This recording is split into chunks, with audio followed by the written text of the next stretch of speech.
आज के 10 दिन पहले मैंने आपको एक स्टोरी सुनाई थी। उसमें ये बताया था कि रोहिणी में एक बंदा रहता है, दिल्ली की रोहिणी में एक बंदा रहता है और अपनी बीवी को किसी को भी न्यौछावर कर देता है। हर इंसान उसकी बीवी को यूज कर सकता है, बस क्या करना होता है, पाव भर मीट और पाव पौवा पिला करके, नमकीन पिला करके उसके पति को टुन्न कर दे। पति को सिर्फ पौवा से लेना देना है, पत्नी से कोई लेना। अगर पैसा देना चाहे तो पैसा भी दे दे, वो पैसा भी ले लेता है। सेम ही ऐसे मैंने एक इंसान से और ये बात करी थी, तो उसने भी बताया था कि बहुत गिरे हुए लोग हैं धरती पे कि 4 पैसे के लिए अपनी माँ के साथ भी ये कुछ करवा देंगे। तो अभी एक ऐसा ही किस्सा आया है, आपको बताना चाहूँगी। 15 मई 2025 का। सास ने धोखा दिया, ससुर ने धोखा दिया, पति ने धोखा दिया।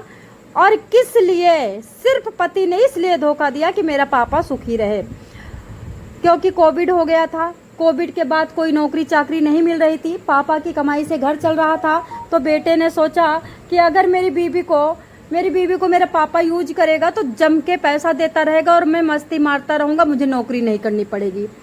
दोस्तों, आज मैं आपको जो स्टोरी सुनाने जा रही हूँ, यह स्टोरी कहाँ की है? ये जालौर में, राजस्थान के जालौर में एक महिला अपने ससुर के नाम FIR करवाती है। पुलिस में जाती है, शिकायत दर्ज करवाती है, कहती है कि 5 साल से मेरा ससुर मेरे साथ कुकर्म कर रहा है और कुछ ऐसी वीडियो बना के रखा है कि अगर तुमने किसी से भी कोई बात कही तो मैं तुम्हारी वीडियो वायरल भी कर दूंगा, साथ के साथ तुम्हारे बेटे को, 8 साल का बेटा है, तुम्हारे बेटे को भी मार डालूंगा। दोस्तों, ये बात सुनकर के पुलिस सख्ते में आ जाती है। पुलिस आर्ग्यूमेंट करती है कि मैडम जी, अगर तुम्हारे साथ ये बात सारी हो रही है 2021 से, तो आप अभी क्यों आई? क्या हो गया था कि 5 साल तक आप ऐसा करवाती रहें? दोस्तों, बहू बताती है ससुर ने 5 साल तक बहू के साथ कुकर्म करता है, रेप करता है, वीडियो बनाता है। जब शिकायत कहीं भी सास से करती है तो सास कहती है घर में रहना है, वृंदावन में रहना है तो राधे राधे कहना है।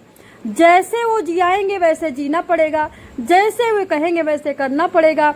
ये हमारा घर है, ये तुम्हारे बाप का घर नहीं है।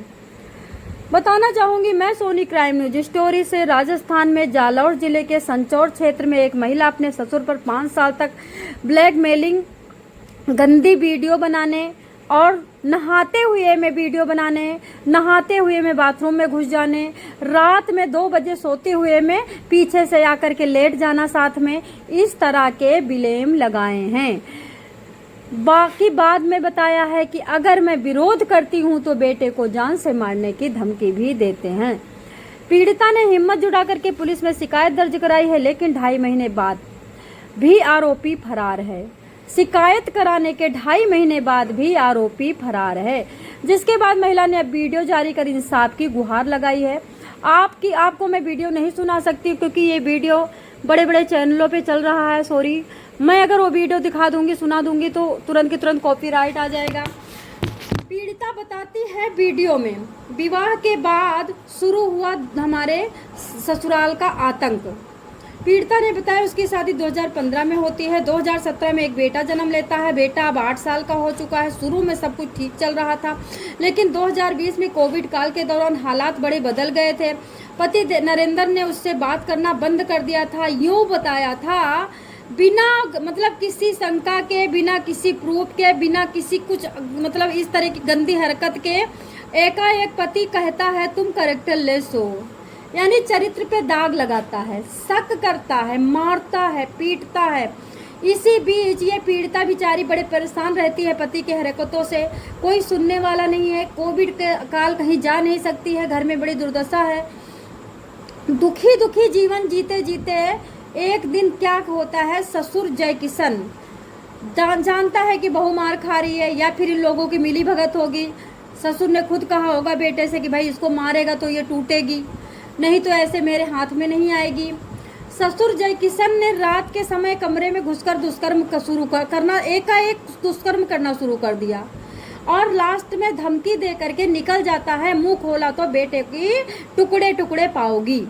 अश्लील वीडियो साथ में बनाता है जब वो दुष्कर्म कर रहा था। इस बात की जरा सा भी भनक भी नहीं लगने देता है।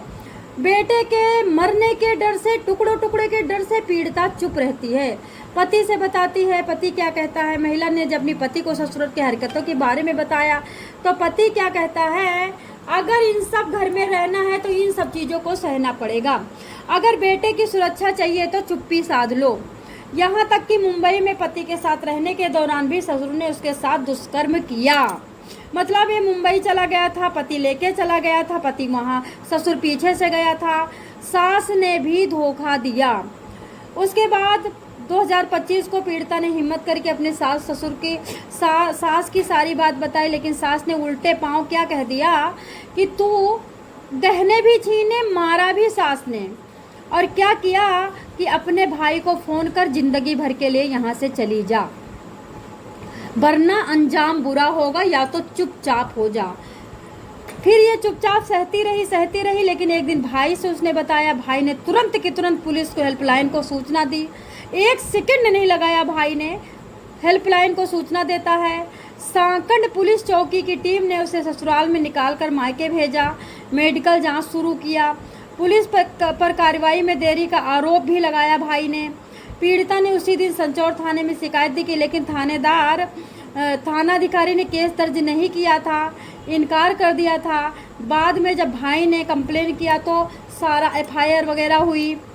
बताते हैं कि 85-115-64 BNS के तहत मुकदमा दर्ज होता है। 2.5 महीने बाद भी ससुर अभी भी फरार है, पुलिस ढूंढ नहीं पा रही है। आप सोच सकते हो, पीड़िता का आरोप है कि ससुर और देवर के मतलब संबंध कांग्रेस से है। कांग्रेस की कार्रवाई नहीं हो पा रही है क्योंकि कांग्रेस के ऑफिस से पुलिस को फोन आता है। अगर कांग्रेस वाले पुलिस को दबाव में बना करके इस मामले को आगे नहीं बढ़ने दे रहे हैं तो पीड़िता कह रही है अब हम DM या SDM या कलेक्टर या फिर खुद आत्मदाह करेंगे, क्योंकि अगर हम इतने दिन 5 साल से सहते रहे और आगे भी सहते रहे तो हमको पक्का पता कि हमारी कोई नहीं सुनेगा। अब हमें सहना नहीं है। हमारा भाई हमारे साथ है, हमारा भाई कदम कदम पे हमें साथ दे रहा है, हम आगे तक जाएंगे। दोस्तों, इस जालिम ससुर के बारे में आप क्या कहोगे, क्या नहीं कहोगे, कमेंट ज़रूर करना। बाकी आपको बताना चाहूँगी, हमारा जन्म सिर्फ और सिर्फ भक्ति के लिए मिला है और मुक्ति के लिए मिला है, दूसरों की हेल्प के लिए मिला है, अपने शरीर को सुख देने के लिए कतई नहीं मिला है। 4 दिन की जवानी में आप सुख उठा लोगे, लेकिन जब शरीर में शुगर हो जाएगा, थायराइड हो जाएगा या फिर बाई बतास या फिर कोई घुटनों में प्रॉब्लम हो जाएगी तो आप इंजॉय कहाँ से करोगे। तो इंसान को अपने दिमाग का कंट्रोल करना है। सबका मन करता है कि मज़े लूटूं, सबका मन करता है कि हवाओं में उड़ूं, सबका मन बनता है परी बनूं, सबका मन करता है कि रबड़ी खाऊं। लेकिन जब आप अपने लक्ष्य को बड़ा करोगे, अपने को अध्यात्म से जोड़ोगे, आपका मन स्वतः ही कंट्रोल में हो जाएगा। मन का क्या है, अभी हम यहाँ बैठे, अभी थोड़ी देर में राजस्थान चले गए, अभी हम गुड़गांव चले गए, अभी हम दिल्ली चांदनी चौक चले गए। मन का तो कोई अपना पैर ही नहीं है, वो तो हवाई जहाज से भी तेज चलता है। दुनिया में सबसे बड़ा मन है, मन से तीव्र गति तो कोई हवा भी नहीं चलती, कोई तूफान भी नहीं चलता है। ठरकी ससुर को आप लोग क्या कहोगे, कमेंट जरूर करें।